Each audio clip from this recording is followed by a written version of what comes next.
Kore peke u whakamalu e tala whakatapu kakato e whanua pe moe lotu kai atape mua pe moe se vaniti ai otua pe moe tangata ke whakahoko atu peha tau ki Puruwawe he hoa tā whakakoloa. Koe ni lau tā puaki mau pe ia lau koloa e motua ta e iloani ke ngai whainga maari e motua pe ke whai hatau ki Porokalama e Puruwawe. Koe mo wakai mai ko tua mau whakoutua e whukawaka ho ngofuru he hotere o iloa koe Island Hotel i Cocos ko situa ki he ngahi high rise i koe no next door neighbor awa de museo mai ki he ngahi hotere.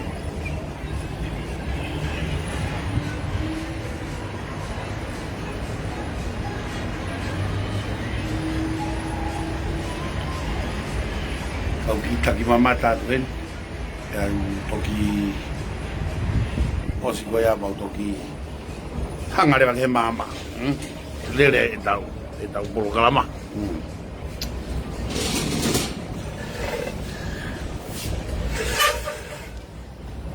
Tu si tu ada bau.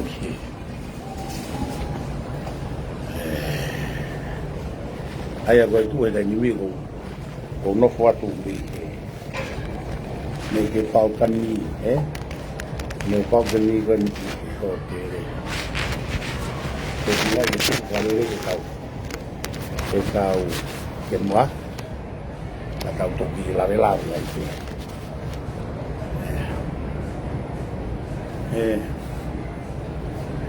tau whawhetai beke o tua ahoni ko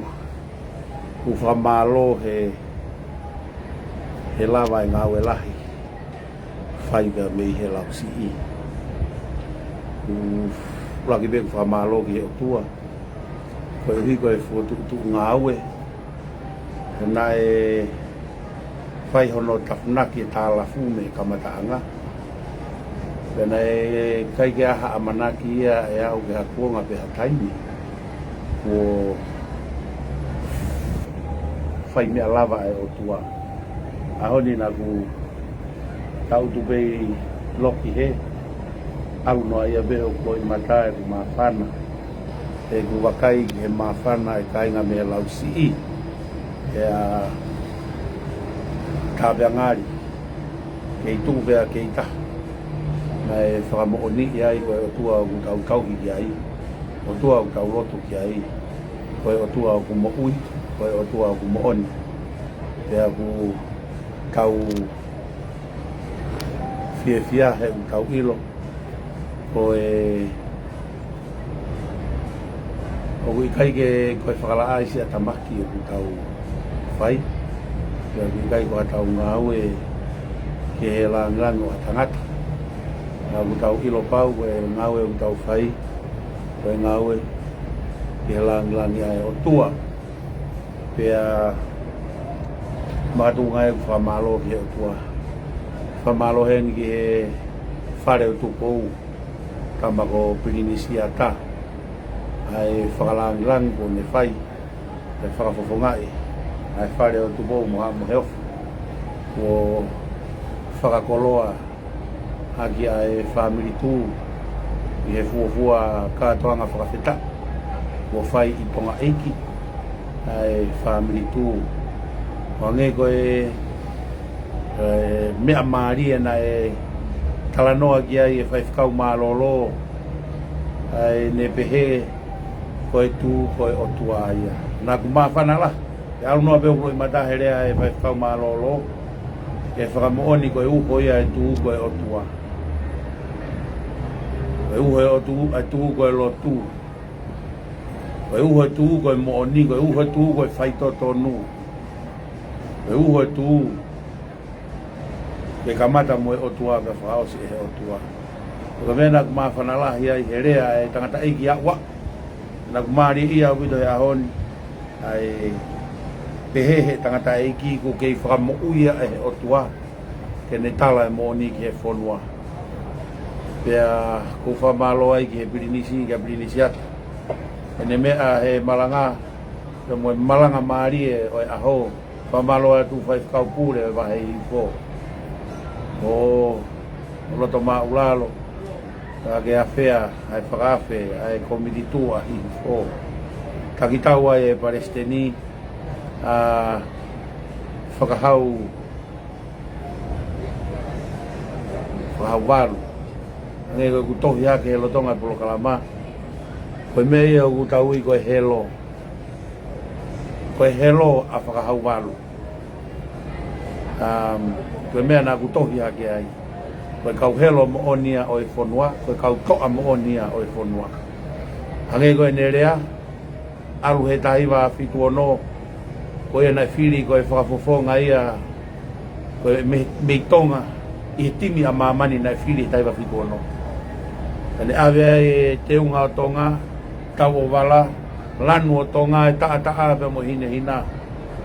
ya whaia e mana tumeri e kakairea e ako ia whamalo atu pirinis wabe ku whamalo be ku mawahe heni ki he nobere kolotau ko hure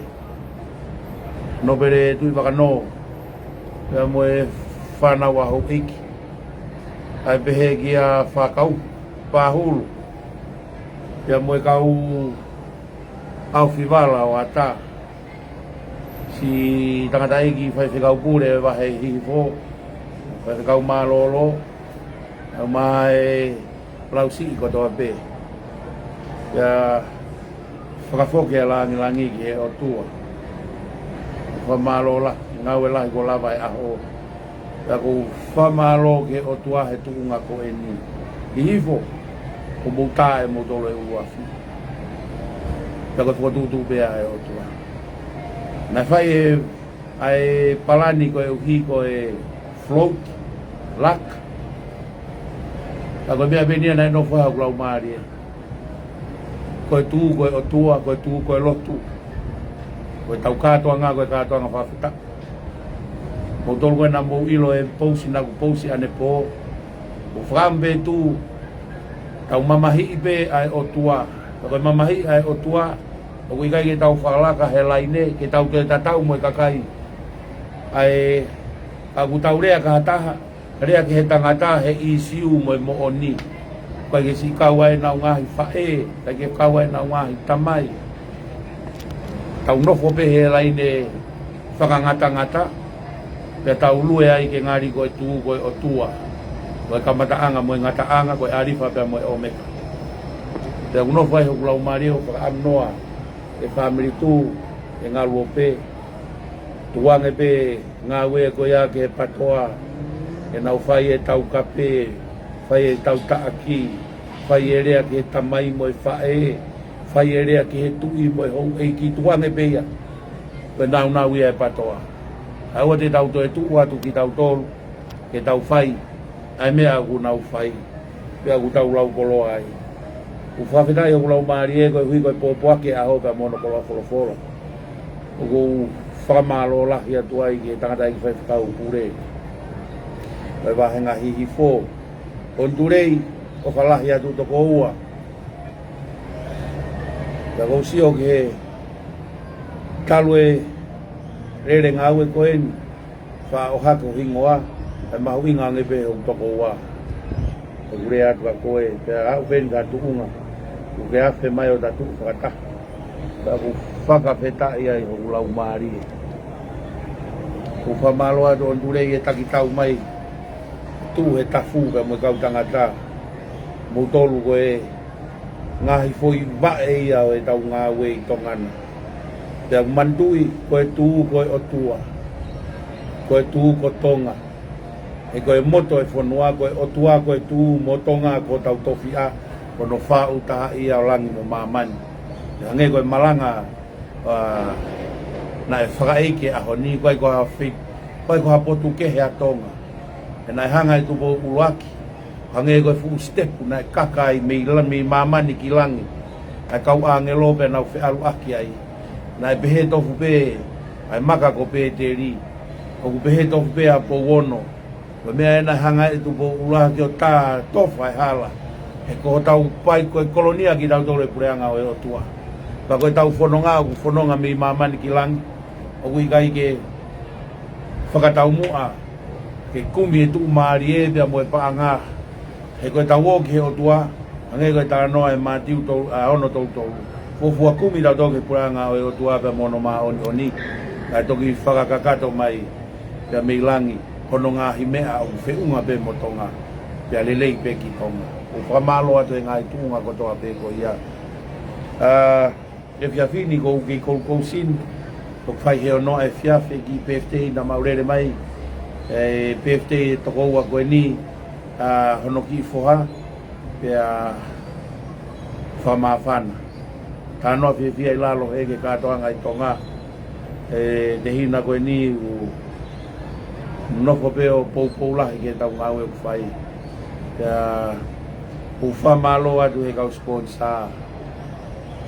he kau nusila kai ke ulau hingoa nā toa hata au Australia au Hawaii au Amerika mo nau tolu koe i tonga whamalo atu ke Palestina ha tonga ko tulu mafua kalani walu ka pehe ne komiti pehe ke komiti ki ka whahawalu mo ne komiti tonga tau hanga ki hahake tau ewa ki hahake pia mo niu tau pia mo no moko e halatai kamata e tau ngawe tau tolu ki ai na kauia he mea na ku whakaamu ke u rea tuai he ahoni ko ata ko e Patalonia o e tu amamani o kai ko e pataloni pe ia o e tu o e lausi ko e tau nofo whakatonga mo tau whaunga ka kua i hakoloa konga koloa e tō me i wharelahi a waha konga koloa ku tō pia me i wharelahi ko e koloa ia ai kāinga ko ia ko tau koloa ko pirinisiata ko e koloa ia ai tū ku tō me i wharelahi ko e pataroni whakakātoa ia ai tū a mamani ka ku whakaampe ke tau loto tatau i he teke langi kua whai i he ngawe lahi kua whai he wahe ngahi i fō wa malo lahi ai i he ngahi tuunga kia muhono ngawe o e aho koeni lahi ngahi tāmai mo e mawhana tāmai mo mau talanoa be mo loi mata ia e mo ilo ia mai ahoni o whanongo be ngahi polokalama e ahoni lahi ange hoku taimi loi mata ia e mawhana o whakawheta ia be o tua i he ngawe kua lawa he ahoni kai ki aha rea whiunga ia i he kāinga lausi i mo e ngawe kua mo whai pia koe nai tonu be ai laka e tae o wafi pia mi he lausi i tuku be mua ke whai peha tau ki pulu wawe tau pulu wawe o whambe ke uto erea te mea koe ia whamanatu atu kāinga tū tau tokanga pe tau tolu ki he kawe inga o e whiri whakapoto e tau lue aki ke au ki he whiri ki aho tahawalo e mahina katu tau nofo pe he koi whaunga koe ia a rea o e whiri whakapoto tuange kaku tau rea ki hasino tau rea pe ki hasino koe ia mo e uhinga koe i siu o mo te tau toe ala ki he nau family ke nau tamai mo e nau whae ai tau tolu ke tau kehe me patoa na whaiwhaiange ko tau toe tatau pe mo e patoa ko eik mo e kainga o usio ke mea koe uku pehe o ne whakamanatu e mea nai whai mai ka te au mo family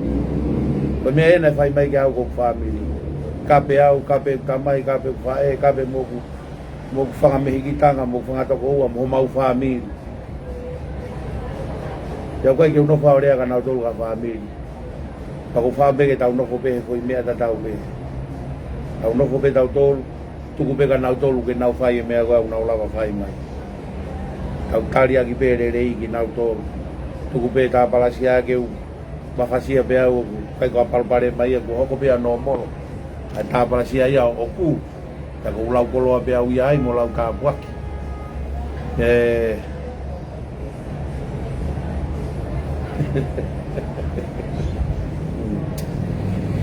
Mo manatu i ke tau ngata pe he kakai tau tala noa i mo isiu ko kore ak family tu mo te tau toia la ki ngahi ku ke family sino be tau tala noa ki ai hai uhinga tau talanoa ai ki ai pea tau talanoa ai pe koe hai ai isiu tau talanoa ki ai fae tamai tu vevine kui koe kia hanau kau ngai ta ke tau ngahi mea koe neu tau talanoa ki ai koe ko tau kehe anga ai ahoni na ia e tama ko laki tui vai ta ko whakapiko he tohi ki ai pau talange ki ai ka pau mua koe to aia pia hau mo ene uhinga mo ene poini ke matalanga he ngalu ope i he mea koe na ku pousi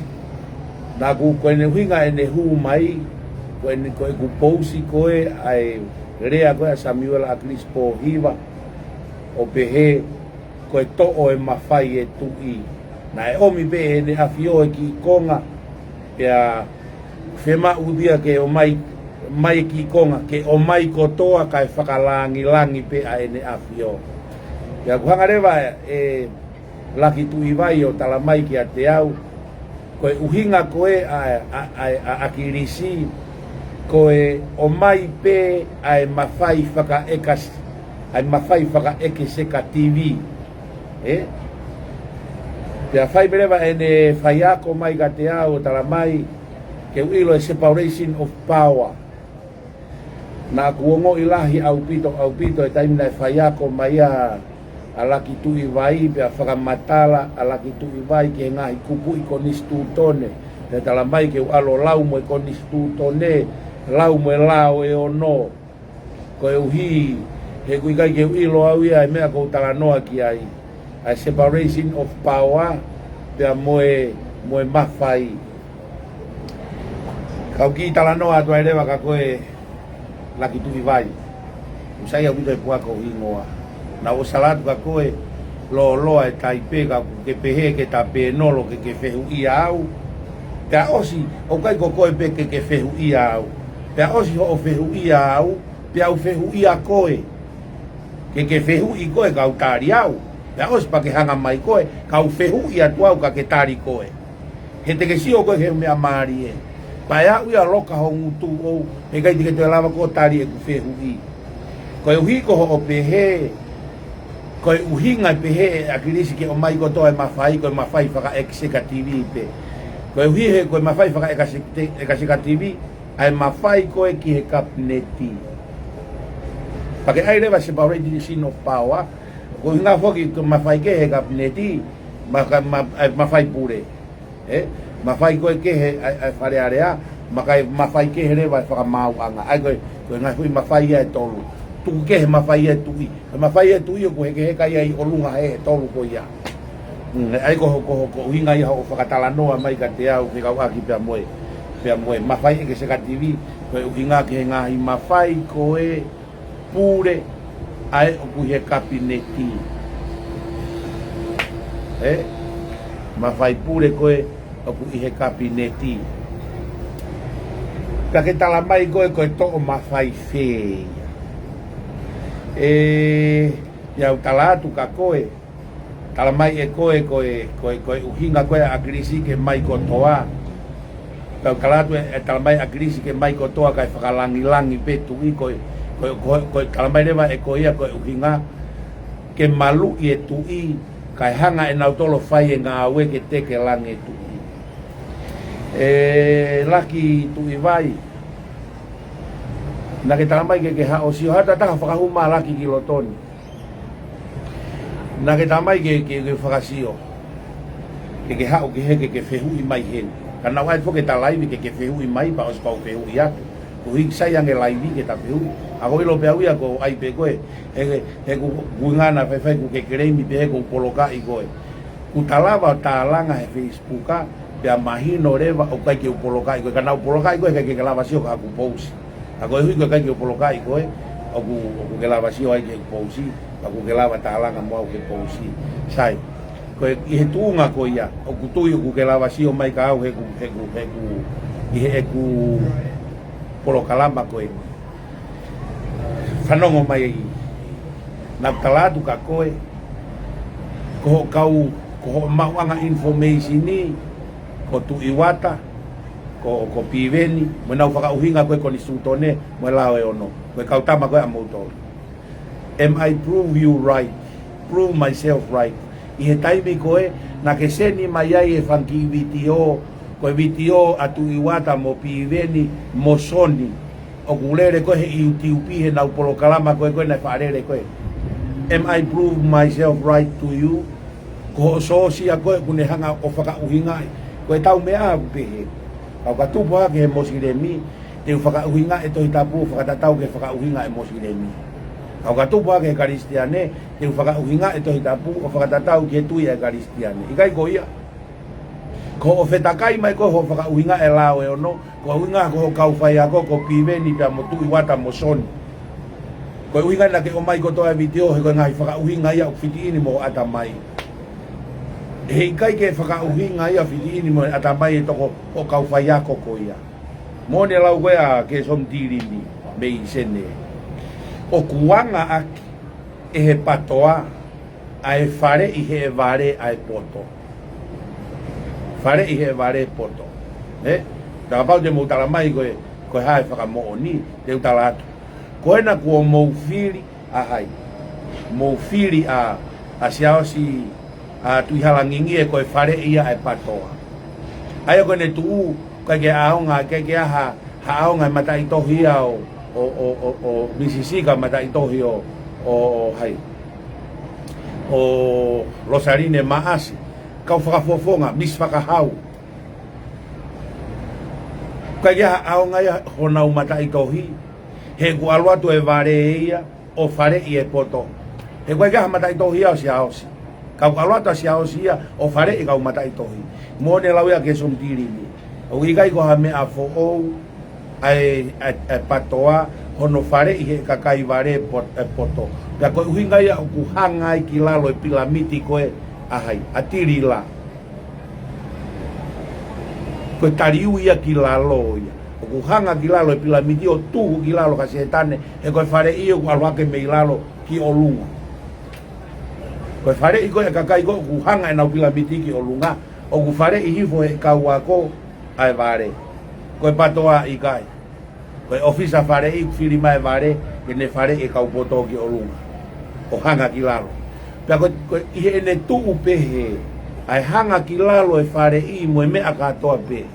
E pehe ma upe e nau whaka uhingai e nau tolu ia aha mea.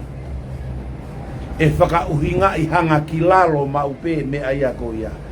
Lao e ono te nau tohi nau tolu pa tau whaka uhinga i hanga ki olunga nau tolu. Te nau whaka uhinga i pe nau tolu hanga ki lalo. Ai lao e ono. Pea ka tau hanga whaka uhinga e konistu tone. O koe kau takia e kau whaka uhinga.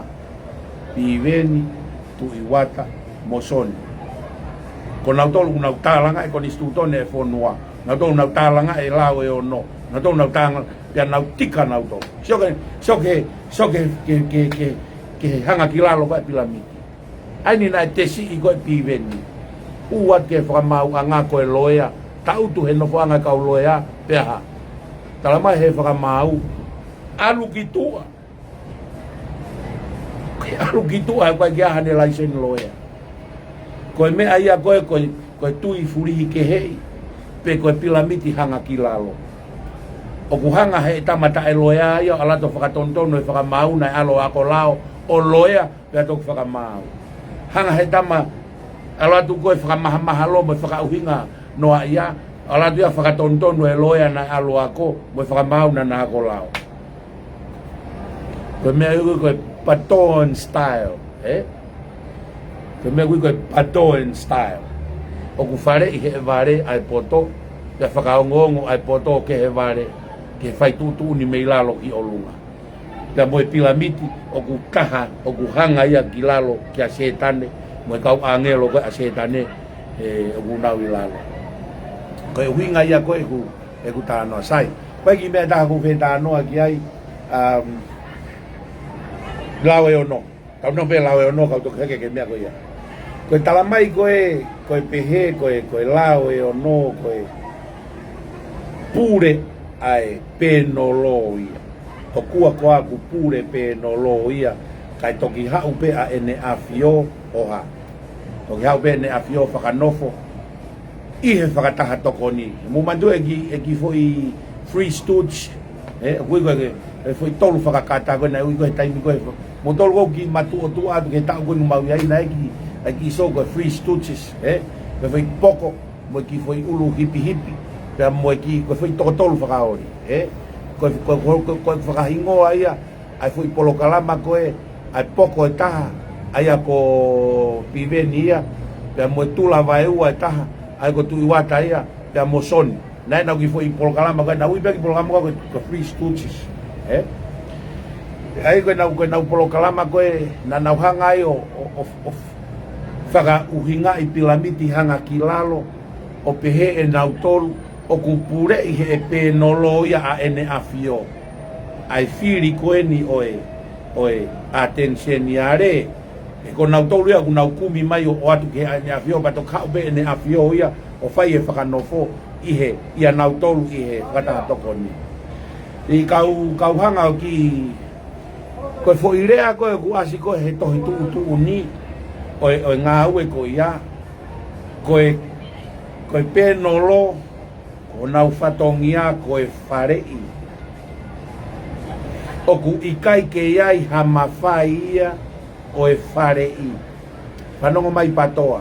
koe wharei hono spela whakatonga i upe whaa la i whare o ku ikai koe wharei ku whaa la i koe wha ere ia o fie mauia ke mahino au pito ai uhinga e fuirea koe whare koe tuunga koe oe penolo mo e whakataha toko ni koe kumi hakakai he re molo ko ia pia nau o mai rewa whare i ene afio koe tama tuu ni mo e whare i koe ongo fo i mea kehe ia e ua mu whanongo ki ai ura ki a koe spela wha ere i mo e whare i ke ilo e kehe koe hui he unau talamai ia he patoa o kupure ia e he penolo kai toki hau pe a ene afio o whai e whakanofo i kai hala ia koe ne tu koe he whakamatala o ku whare i he penolo mo kumi mai mo e kakai o oange ki he ene afio pia hau rewa ene afio o whai tuuni koe i kai mo io o kupure pe ki ai a ene afio whanata again koe ofisa whare i whaala e i a e patoa ko siaosi tui halangingi koe ofisa whare i a koe a e patoa sai koe ha ene me agu whai koe talanoa ki a siaosi talanoa ki a mateni talanoa ki a hai ki a Misisika talamai ange koe mea koe o ku talanoa atu ki ai koe mea aia e whai e Misisika koe mea koe talanoa atu ki ai koe mea aia e whai e hai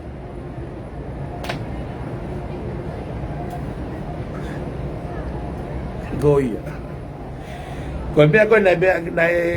whare i koe sa si tualangingi koe mea aia na e whai e kautam na e whare i ko whengan ke mafoa ki a tamai e patoa ai tuunga o e penolo pia mo e whakataha toko ni ko e whare o kai ko e whaere ko e whare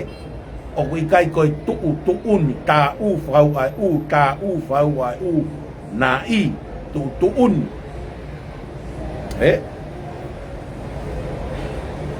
koe uhinga ia ai whare i mo e tuuni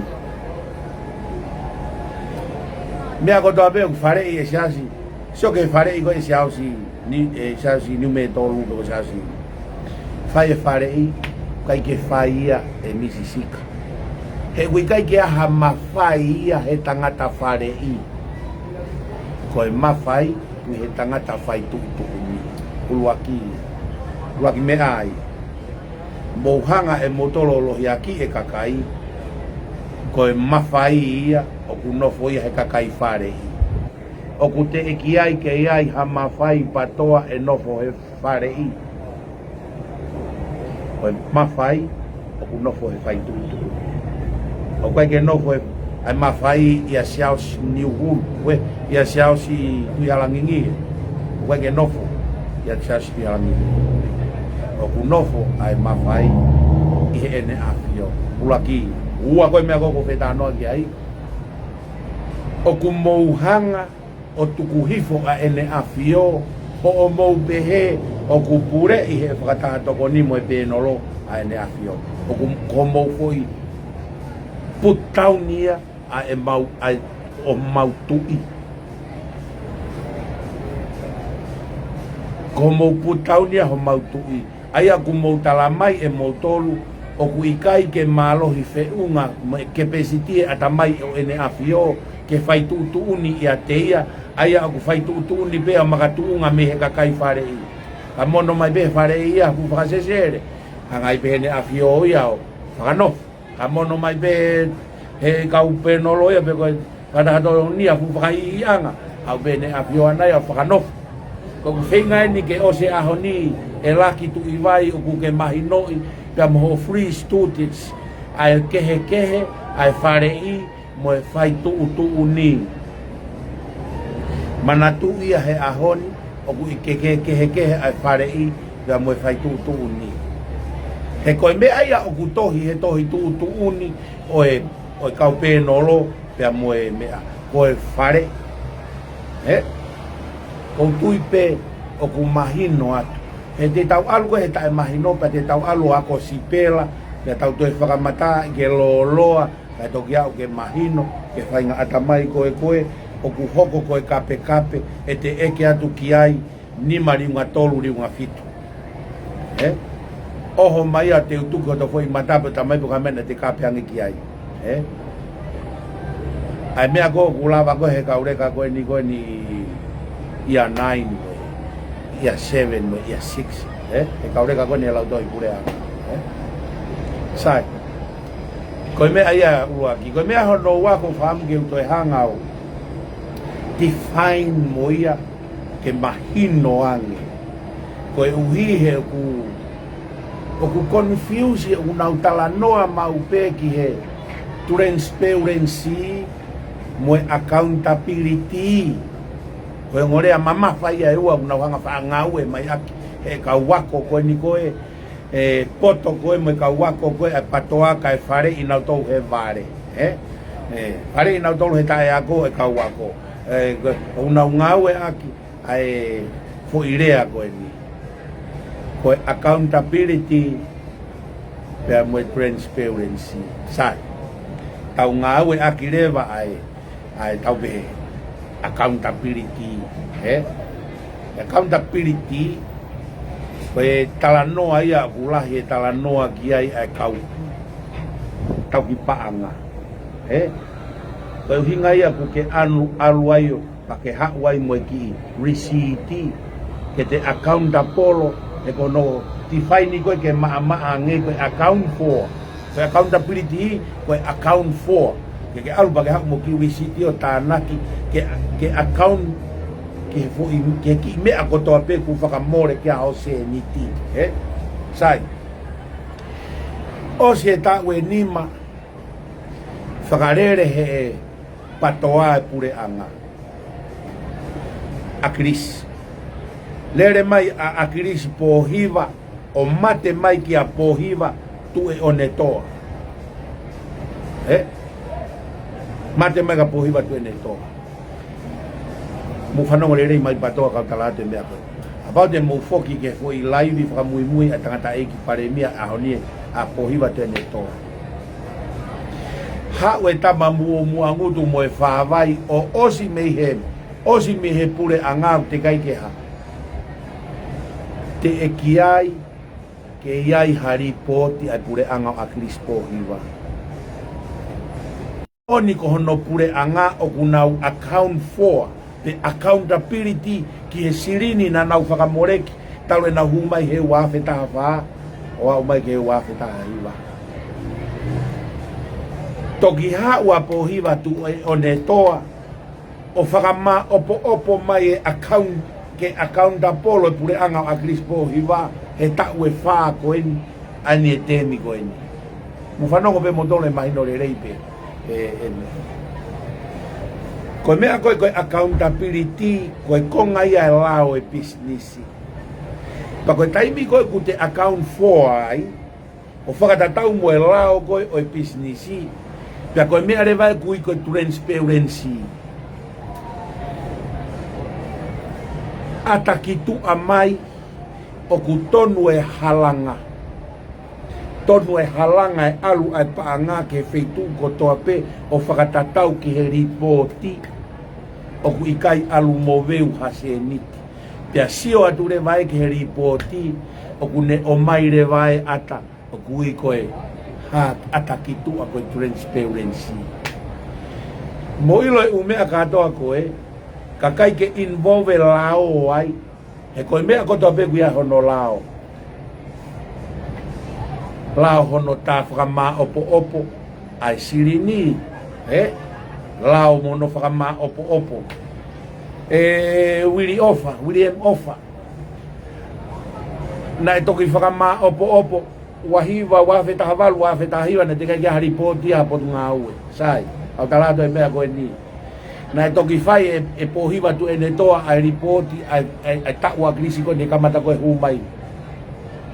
eke ke kau patoa koe na minister ki a Martin pena ia hane ripoti whakapotu ngā ue tau na minister polisi ai hala koe tama koe na e tae mau taha ene minister mo ui saya piukala tai kia haripoti ta lahiang ene mo ua ana i ene ngahi folau e whakama opo ene mea taimi si taha ene potu ngā ue i tonga minister mo ui lahi taha e folau tae mau taha ene whakamatalapaanga Kule mofa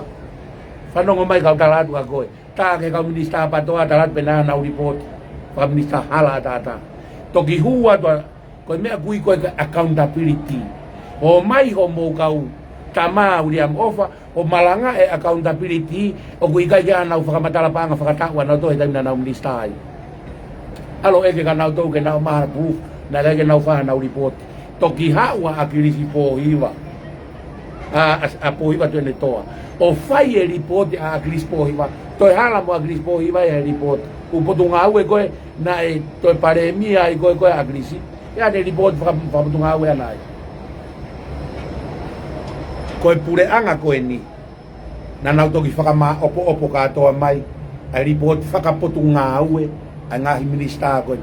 na o mai o malanga accountability he na nau whakama opo e akauni ke ha mai transparency ke ata ki tu e ngā ue koe uhinga e wholofola ai tui he nai hu mai pure anga ia ko o pohiva tu ene toa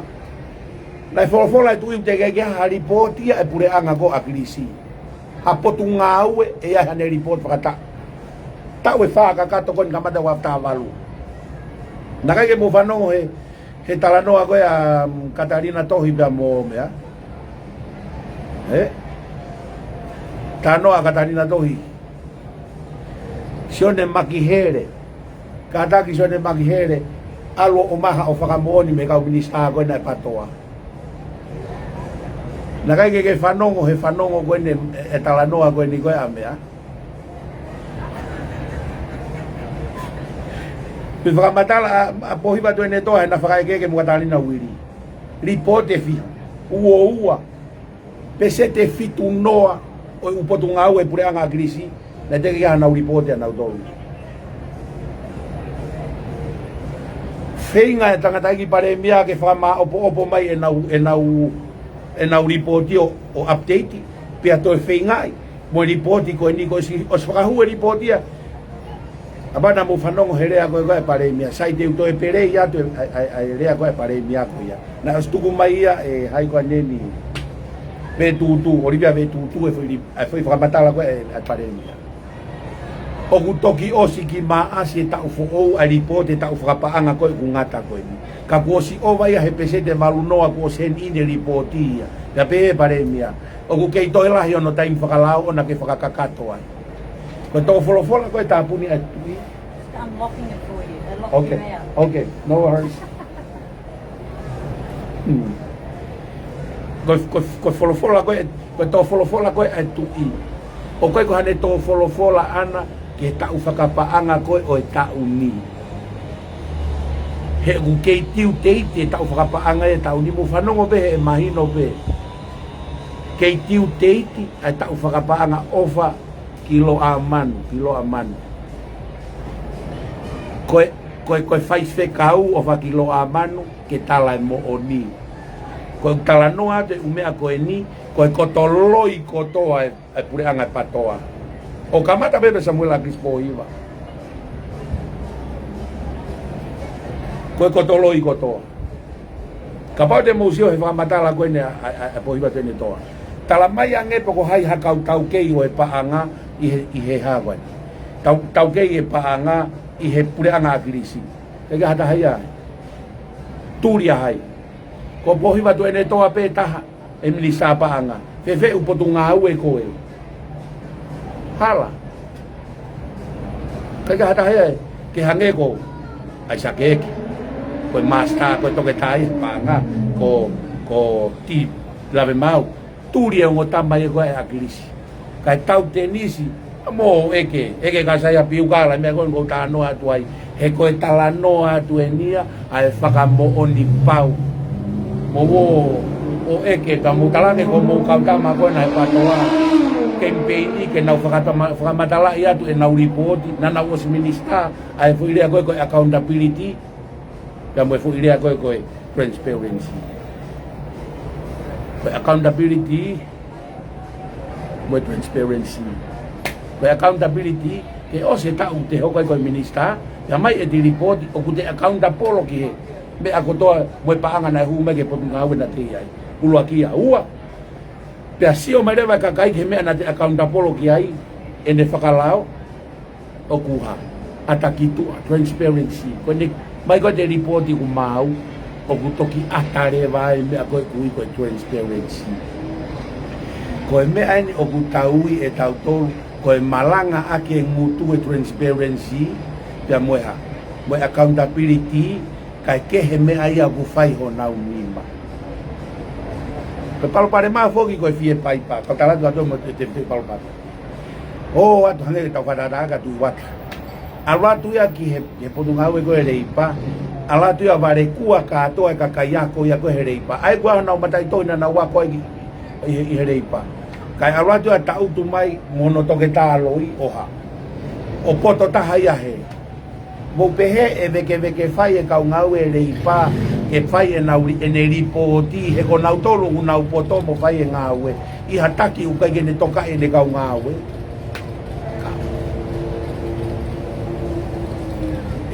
e hanga he ka ngawe o puke ke fai ripoti ke ue to mui ko hui una la tu ya poto ange nau to na e o ako ko mea na fai ngata nga e patoa abana musio e ki pousi anea ta ko wiro ko ta pulo ko ni ngai fa pure anga ko pousi na pehe tama ki ongo ai pon ngawe ako ko na usio ke filia pi veni kama he patoa na osilo na tolo e ave ka pi ben ke lista ako ya o hakere vai lawe ka ngawe ofisia ko mo ka ngai a ke lawe a ei pehe siana rea ta etau siana anga ko kahu mai te malolo he ngawe ko eia ya greva pia ko e tau no fo ni kahu mai siana ala ke mosi ko tama hano fare va pe greva tia tange tia ko e taman ko ne toki lai ni kahu mai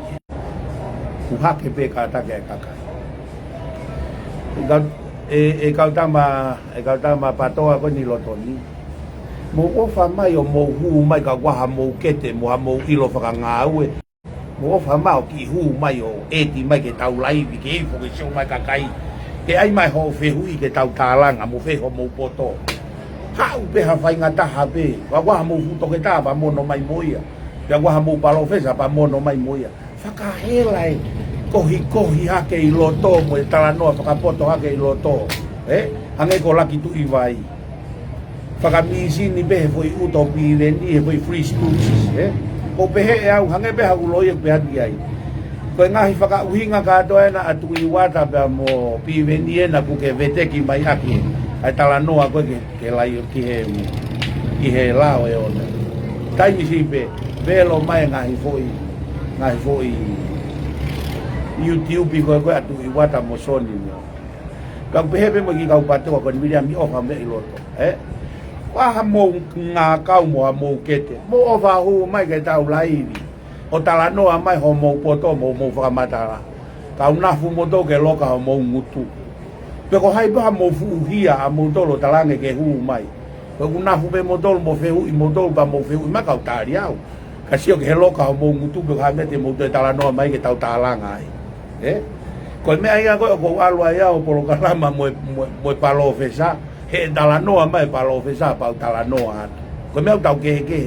ko mo puhi bebe a mo tolo e vai ai he ko me ko te tau ai tau fe tau laki ko me e ka fe ma uma palo fesa ko hongo fulu e wiki ke mautano te tano mo palo fesa hongo fulu ko mo tolo e loka mo mutu mo to e tano mo palo fesa ke mo to ko ha mete mo tano mo palo fesa ki ai ko me tau ke ai lo que me hago con talato es hoko pe mo mare lawa mo to lo na ko pui bebe ko me ku ko keyboard warrior hia behere feta kai maheneti lo feta ula ke lo kai mutu eta no e uhinga mo lo sika mo la re mai mia ko fika te tau alu na to u me na kai ke wako au ia ka ko spoto pe he la to itapu lau pe to itapu poto ka to u me ko ia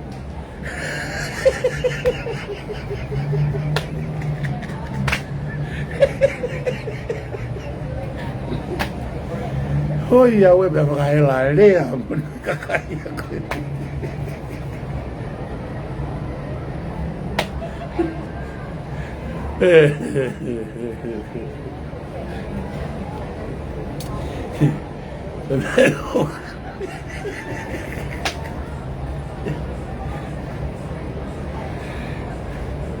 Ko data he kai ke fie e kai be ke fie pe no lo hapato ai mo au saspo hiva ke ma pe no pi ven fakao ri na ya ka ba ko na ka ba ka pe no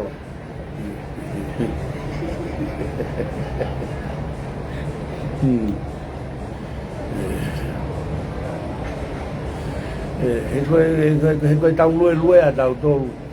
ko mo si lo be mo to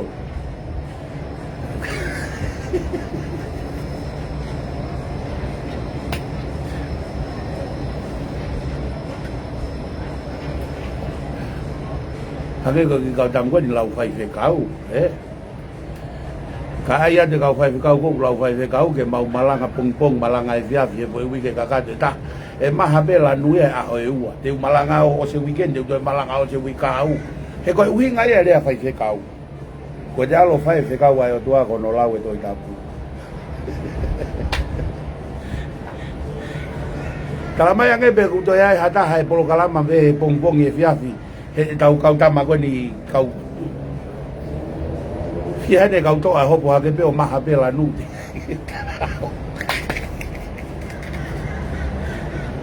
bu whakakau re vai bato o kui kai koe hiwi whakai tangata ia o koe koe hiwi whakai tangata ia he kai ke la vai ha tangata whai mea koe kou whai he koe koe hiwi whakai tangata ia kou whai ake mea koe ia koe koe hiwi whakai tangata kou whai ake mea koe ia koe hiwi whaka o tua ia kumai o tua ke ulawa whai e mea koe hai aho ke koe mea eu tau ke he okay, ko me ko lawe ko ki ai when she says say no no one can say yes when she says say yes no one can say no o sanga to a fa toka o se unga o muno ai pa to o feinga mo to ke fa ma opo ai vi de lava ai e o smai no pe ko morila na kamata ho kalila na ki pe ko albe na rila o le pe ki asa kalila puri asa puri dia lawa tai on it's only God can give a person the gift and mind to do this what I do. Pero me pe ko fia e ko ilo ba ko haku wi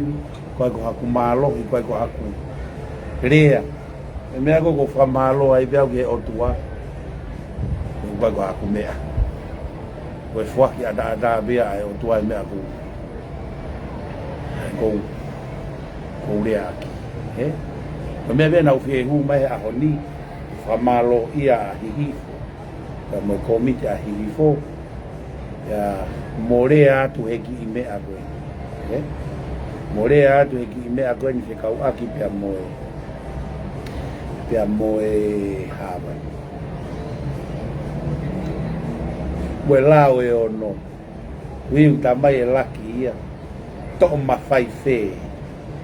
ai atu ko to ko mafai ko ai fili ko police commissiona ba moe attention yare tamai ia ko uhinga pe ia ke to e pe no lo mo me a e ku no fo mafai ia e pe no o ko ga mafai e no fo he fare i mafai no fo e fai tu ni o ga mafai no fo e fare me go finga ke mai mo finga ke define ai fo irea ko transparency mo accountability accountability ko account for me ko to pe ku ke fakamore ku ke account ki ai pia ko me ko to pe ku ke fakamore ki ai ku ai hono lao pia ko tana ki mai e lao o ngau e fakata mo te fakamore i te ko ke fakamore tavare o hange ko ni watata ka ai pe fakata fakamore no ai ai ni ko na toki osi he hopo ko ni ko a ikantari ai ko fakapare i pe akirisi ko tu e foi ai foi sport association ni na ka ga me apehe ai pure anga pe o si pe hula lo wai ama i kaniki ai ka ga hano bloki wa men hu hia pe me aka to pe alo ipi ha pe ko ipi ko ya ko me go na ka ga hangai e framau o tari e kremi wa kilu wa mano ko na kremi ko e i kani ai au tano ke wa ta ni kai ke tari he whamau anga he na e huhia i kani mo te udeu mo dole ai mo ngahi hopo e hau amu na e huhia mo piveni turi e CEO e ua ko uhi ko ne viritaki a piveni ke totongi e ne ua kilu ana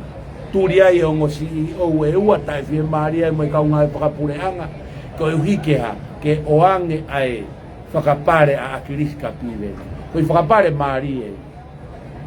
Whakatetenga tai polokiwa meni ke oange ua kilu. Pea osi pato e alua piwe ni o sea he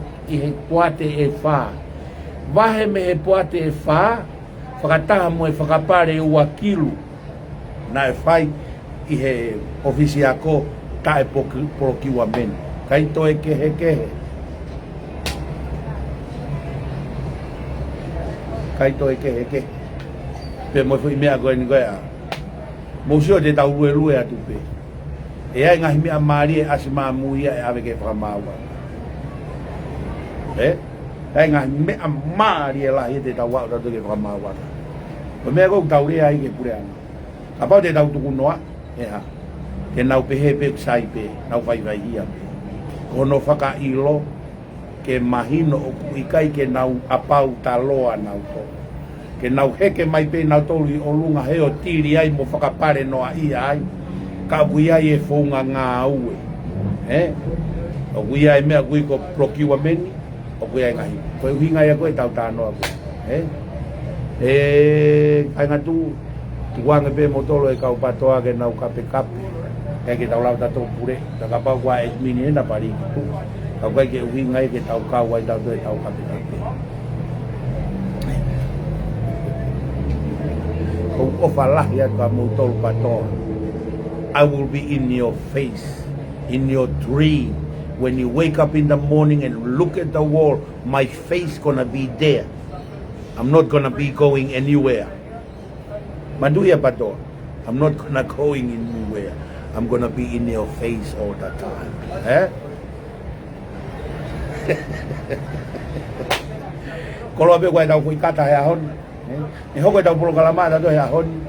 kau tahu pulau kalama kau tahu abe kau tahu pulau abe kata,